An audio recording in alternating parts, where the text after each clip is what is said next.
see, mis puudutab infotehnoloogiat, muidugi on alati riikide pilgud Eesti peal, kui sellest juttu on.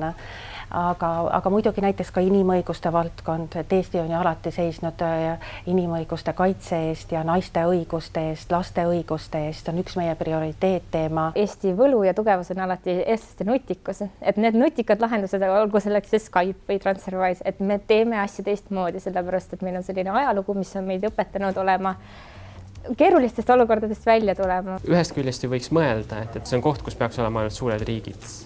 Aga siis see perspektiiv, millega nad teeksid otsuseid, mis on siduvad kõikidele maailma riikidele, oleks ainult suure riigi perspektiiv. Maailmas enamus riike on pigem pisemad.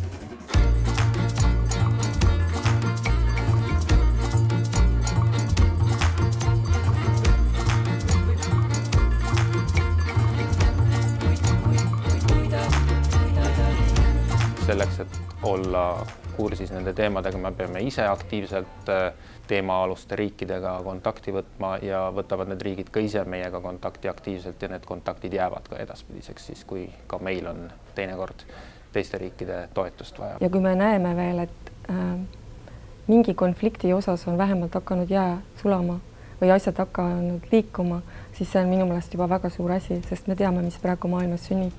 Me näeme neid negatiivseid tendentse ja selle valguses tegelikult ju on tõesti hea, kui me suudame ära hoida hullema, tagada rahu ja julgeolekut, see, mis on julgeolekunõukogu mandaat.